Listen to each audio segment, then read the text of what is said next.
नमस्कार साथियों, मेरा नाम कृतार्थ जोशी है और मैं आप सभी का मेरे YouTube चैनल कोशिश में स्वागत करता हूं। मैंने अपने पिछले वीडियो लेक्चर्स में आपको यूक्लिड्स डिवीजन लेमा के बारे में बताया, उस पे बेस हमने क्वेश्चंस भी करे और उसी की हेल्प से हमने HCF निकालना भी सीखा। आज हम फंडामेंटल थ्योरम ऑफ अर्थमेटिक पढ़ने जा रहे हैं। फंडामेंटल थ्योरम ऑफ अर्थमेटिक आपकी एनसीईआरटी बुक्स का पहला थ्योरम है और पूरी 10th क्लास का भी देखें तो पहला ही थ्योरम है। फर्स्ट थ्योरम जो है वो आपका फंडामेंटल थ्योरम ऑफ अर्थमेटिक है। इस थ्योरम को पढ़ने से पहले हमें दो बातें पता होनी चाहिए। पहला कि प्राइम नंबर्स क्या होते हैं और सेकंड कि कंपोजिट नंबर्स क्या होते हैं। अगर मैं पहले बात करूं प्राइम नंबर्स की कि प्राइम नंबर होते क्या हैं। प्राइम नंबर्स, अगर मैं बात करूं प्राइम नंबर्स की तो सबका कहना होता है प्राइम नंबर्स वो नंबर जो खुद के टेबल में आते हैं और 1 से डिवाइड होते हैं। सो बेसिकली होता वही है, लेकिन इसको अगर हम अच्छे तरीके से डिफाइन करें तो इसका मतलब होता है विच have only 2 factors, which have only 2 factors, जिसके सिर्फ 2 ही फैक्टर होते हैं, 2 फैक्टर। ऐसे नंबर जिनके सिर्फ 2 ही फैक्टर होते हैं, एक वो खुद और एक 1, that is 1 and itself। मतलब ऐसे नंबर्स जिनके सिर्फ और सिर्फ 2 ही फैक्टर होते हैं, एक वो खुद और एक 1, उनको हम क्या बोलते हैं, प्राइम नंबर्स। अगर मैं इनके एग्जांपल देखूं प्राइम नंबर के तो 2, 3, 5, 7, 11 और ऐसे आगे चलते रहेंगे।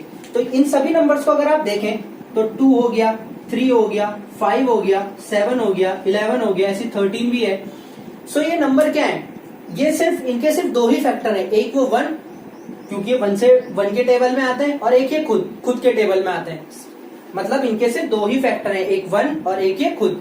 तो बेसिकली क्या हो गया, ये ऐसे नंबर्स हैं जो सिर्फ 1 के टेबल में आते हैं और खुद के टेबल में आते हैं। तो ये क्या हो गए, आपके प्राइम नंबर्स हो गए। तो प्राइम नंबर क्या होते हैं, जिनके सिर्फ और सिर्फ कितने फैक्टर होते हैं, 2 फैक्टर होते हैं, एक वो 1 और एक वो खुद। दूसरी बात, 2 एक ऐसा नंबर है, 2 एक ऐसा प्राइम नंबर है जो सिर्फ और सिर्फ इवन है।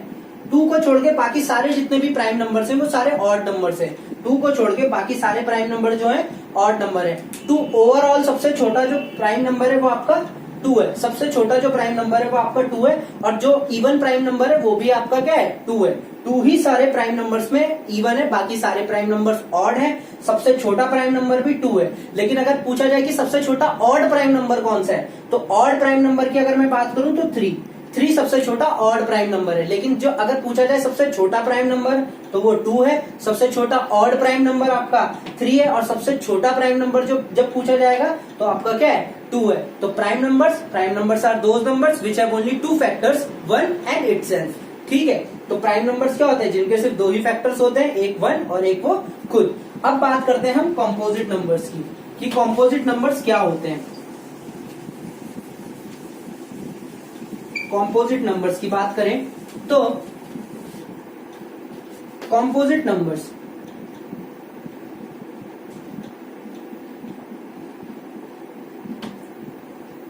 प्राइम नंबर में हमने पढ़ा कि इसके सिर्फ कितने फैक्टर होते हैं, 2 फैक्टर होते हैं।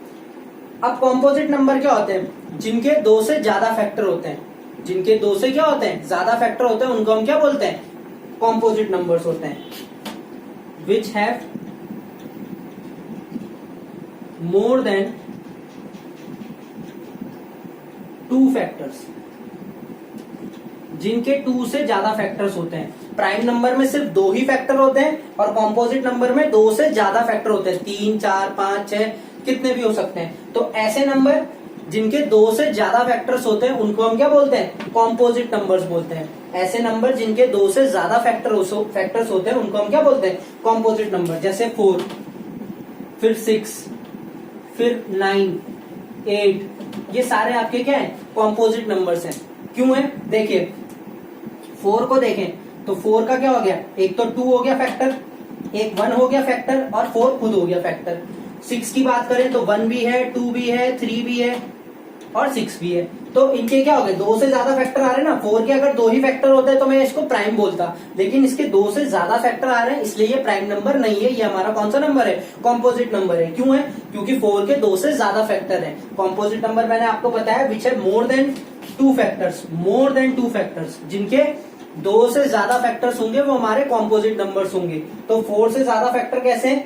4 का एक फैक्टर 1, एक फैक्टर 2 और एक वो खुद 4, तो 3 फैक्टर्स हो गए, तो मोर देन 2 हो गए। इसका मतलब ये प्राइम ना होके क्या हो गया? Composite number. ऐसे 6 की बात करें, 6 के भी 2 से ज्यादा फैक्टर हैं, कैसे? एक 1, एक 2, एक 3 और एक 6 खुद, तो 6 भी हमारा क्या हो गया? कॉम्पोजिट नंबर हो गया। तो composite numbers are those numbers which have more than 2 factors, whereas prime numbers are those numbers which have only 2 factors.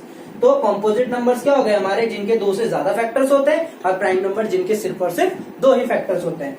अब इसमें एक एक्सेप्शन की बात करें, तो अगर मैं पूछूं 1 प्राइम है या कॉम्पोजिट है? अगर पूछा जाए आपसे कि 1 क्या है, 1 प्राइम है या कॉम्पोजिट है, तो 1 is neither prime nor composite. Neither prime nor composite. 1 ना तो प्राइम है और ना ही कॉम्पोजिट है। 1 कुछ भी नहीं है, ना प्राइम है ना कॉम्पोजिट है। अब क्यों नहीं है, ऐसा क्यों हुआ?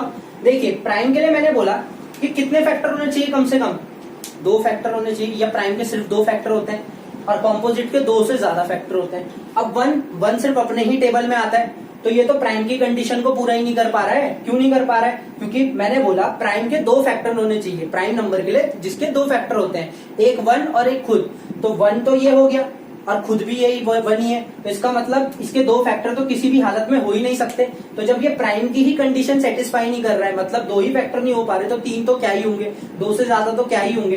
तो क्या 1 हमारा ना तो प्राइम है ना कॉम्पोजिट है? क्यों नहीं है? क्योंकि इसके 2 ही फैक्टर नहीं है। 1 का सिर्फ एक ही फैक्टर है और वो खुद 1 है, उसके अलावा कोई भी 1 का कोई फैक्टर नहीं है। इसलिए हमारा 1 ना तो प्राइम है और ना ही हमारा कौन सा नंबर है? कॉम्पोजिट है। तो अगर आपसे पूछा जाए 1 क्या है, तो 1 आप क्या बोलेंगे? ना तो वो प्राइम नंबर है ना वो कॉम्पोजिट नंबर है।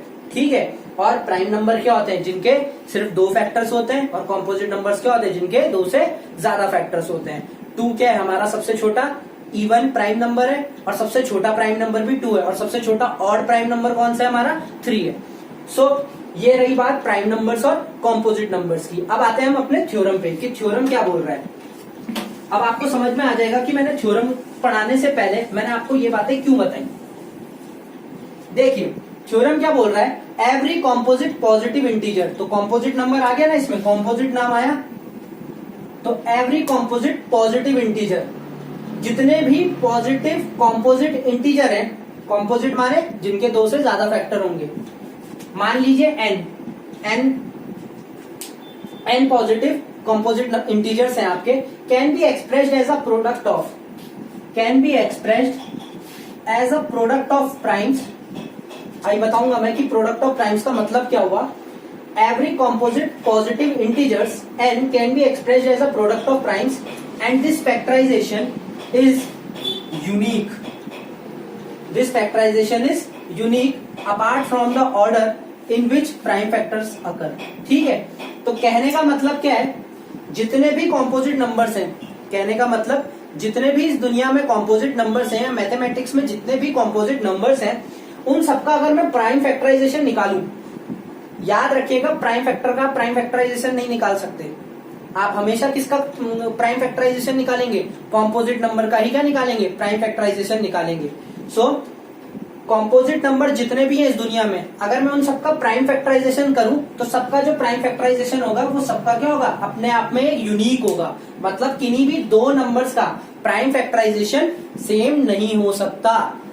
यही हमारा फंडामेंटल थ्योरम ऑफ अर्थमेटिक बोल रहा है। फंडामेंटल थ्योरम ऑफ अर्थमेटिक क्या बोल रहा है कि अगर मैं कॉम्पोजिट पॉजिटिव इंटीजर लूं, कोई भी कॉम्पोजिट पॉजिटिव इंटीजर लूं और उसका प्राइम फैक्टराइजेशन करूं, उसका क्या करूं? प्रोडक्ट ऑफ प्राइम लिखूं, मतलब उसका प्राइम फैक्टराइजेशन करूं, तो उसका जो फैक्टराइजेशन होगा, जो नंबर्स आएंगे, प्राइम नंबर्स आएंगे, वो सबके लिए क्या होंगे? यूनिक होंगे। उसका जो फैक्टराइजेशन होगा वो यूनिक होगा। यही हमारा फंडामेंटल थ्योरम ऑफ अर्थमेटिक बोल रहा है। चाहे आप उनको किसी भी ऑर्डर में लिखें, उनका जो प्राइम फैक्टराइजेशन होगा किसका? कंपोजिट पॉजिटिव इंटीजर्स का, वो सबका अपने आप में यूनिक होगा। वो कभी भी 2 नंबर्स का सेम नहीं हो सकता। जैसे कंपोजिट नंबर लेता हूं मैं 2, एक 4 और एक 6, एक 4 लिया और एक 6 लिया। अगर मैं इसका प्राइम फैक्टराइजेशन करता हूं इसका मैं प्राइम फैक्टराइजेशन करता हूँ और 6 का भी प्राइम फैक्टराइजेशन करता हूँ। प्राइम फैक्टराइजेशन आपने छोटी क्लासों में सीखा है। तो 2 2 जा 4 और 2 1 जा 2, 2 3 जा 6 और 3 1 जा 3। तो आप देख सकते हैं कि 4 का जो प्राइम फैक्टराइजेशन आ रहा है वो 2 इंटू 2 आ रहा है और 6 का जो आ रहा है वो क्या आ रहा है 2 इंटू 3 आ रहा है। तो ये प्राइम फैक्टर्स हो गए इनके, ये मैंने इनके प्राइम फैक्टर्स में लिखा।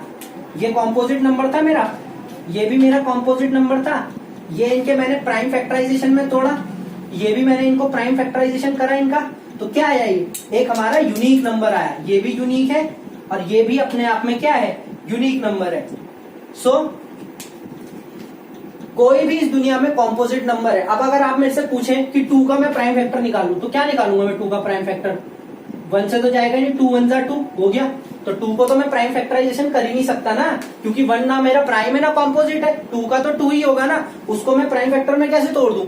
सो हमेशा कॉम्पोजिट नंबर का ही मैं क्या कर सकता हूँ, प्राइम फैक्टराइजेशन निकाल सकता हूँ। तो क्या बोल रहा है फंडामेंटल थ्योरम ऑफ अरिथमेटिक, एक बार मैं फिर से बोल देता हूँ कि जितने भी कॉम्पोजिट नंबर्स हैं, जितने भी इस दुनिया में कॉम्पोजिट नंबर्स हैं, अगर मैं उनका प्राइम फैक्टराइजेशन करूं या उनको उनके प्राइम्स के प्रोडक्ट की फॉर्म में लिखूं, प्राइम नंबर्स के प्रोडक्ट की फॉर्म में लिखूं, तो जो फैक्टराइजेशन आएगा उनका, जो फैक्टराइजेशन आएगा वो क्या होगा, यूनिक होगा। वो क्या होगा, यूनिक होगा। मतलब कोई भी दो अगर कॉम्पोजिट नंबर्स हैं, कोई भी दो कॉम्पोजिट नंबर्स हैं, उनका अगर प्राइम फैक्टराइजेशन निकालें तो क्या होगा, वो यूनिक आएगा। कभी भी दो नंबर्स का प्राइम फैक्टर सेम नहीं आ सकता। यही हमारा फंडामेंटल थ्योरम ऑफ अरिथमेटिक बोल रहा है। अगर मैं कोई और एग्जांपल ले लूं, जैसे मान लीजिए मैं 5 और 10 ले लेता हूं, 5 और 10, तो 5 लेके कोई फायदा है नहीं क्योंकि 5 अपने आप में प्राइम है। अगर मैं 8 और 10 लेता हूं, मान लीजिए ये 8 और ये 10, तो 8 और 10 का अगर मैं करूं प्राइम फैक्टर, तो 2 4 जा 8, 2 2 जा 4, 2 1 जा 2, 2 5 जा 10, 5 1 जा 5। तो 8 का अगर मैं देखूं तो क्या आया, 2 इंटू 2 इंटू 2, और 10 का क्या आया, 2 इंटू 5।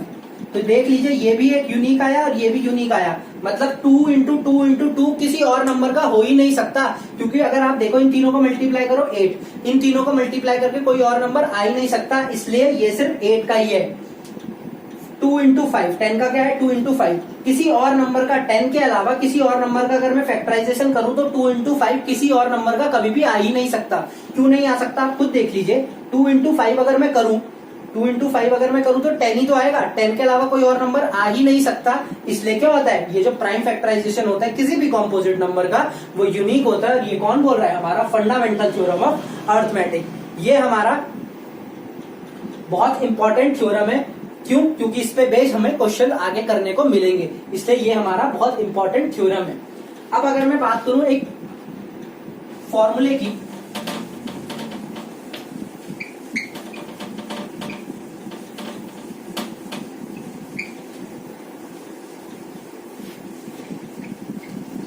अब अगर मैं बात करता हूं एक फॉर्मूले की, हमने पिछले वीडियो लेक्चर में HCF निकालना सीखा था, उसी पे बेस में आपको एक फॉर्मूला बता देता हूं।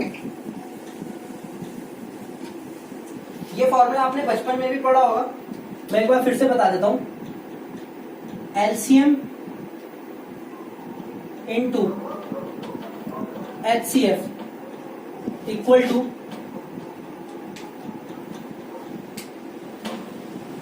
Product of two numbers, product of two numbers.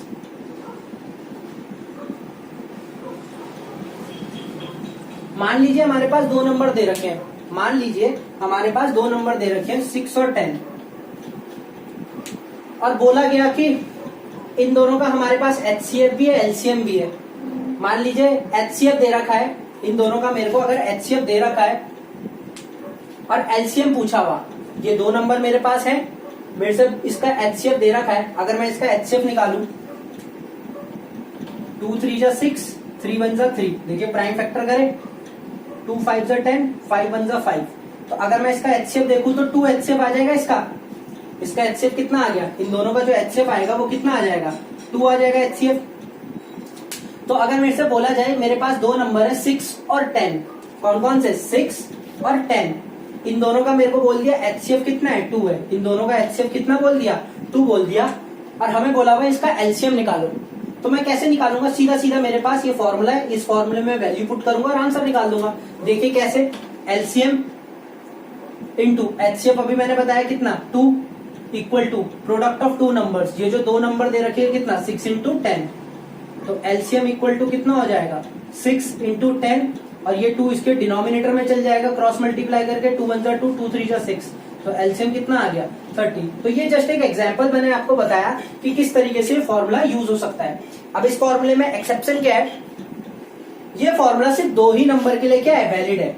अगर मेरे पास 2 नंबर दिए होंगे मैं तभी ये फॉर्मूला क्या कर सकता हूँ लगा सकता हूँ, उसके अलावा मैं ये फॉर्मूला अगर 3 नंबर दिए हो तो मैं ये फॉर्मूला नहीं लगा सकता। अगर मेरे पास सिर्फ अगर 2 नंबर हो मैं तभी ये फॉर्मूला लगा सकता हूँ। So LCM into HCF equal to product of 2 numbers, ये फॉर्मूला आपको याद हो जाना चाहिए, और अगले वीडियो लेक्चर में हम इस पे बेस क्वेश्चन करेंगे। सो अगले वीडियो लेक्चर में मैं आपको एलसीएम एचसीएफ निकालना बताऊंगा कि एलसीएम कैसे निकालते हैं, एचसीएफ कैसे निकालते हैं, और ये फॉर्मूला कहाँ कहाँ यूज होगा, और जो हमने आज थ्योरम करी उस पे बेस एक क्वेश्चन करेंगे, 2 क्वेश्चन करेंगे, और उन्हीं 2 क्वेश्चन में से एक क्वेश्चन आपका पेपर में भी आता ही आता है। पिछले साल, इस साल जो 2019-20 का जो बैच था उसमें एक क्वेश्चन आया है फंडामेंटल थ्योरम ऑफ अरिथमेटिक से, सो इसलिए मैं आपको बोल रहा हूँ कि वो इंपॉर्टेंट क्वेश्चन है। सो अगले वीडियो लेक्चर में इस पे बेस्ड हम क्वेश्चन करेंगे, इस फॉर्मूले पे बेस्ड, और फंडामेंटल थ्योरम ऑफ अरिथमेटिक पे बेस्ड क्वेश्चन करेंगे। सो होप आपको फंडामेंटल थ्योरम ऑफ अरिथमेटिक समझ में आ गया होगा। अगर आपको कोई भी क्वेरी हो तो आप मुझे कमेंट सेक्शन में बता सकते हैं, और वीडियो अगर अच्छी लगी तो लाइक, सब्सक्राइब और शेयर जरूर करें। Thank you.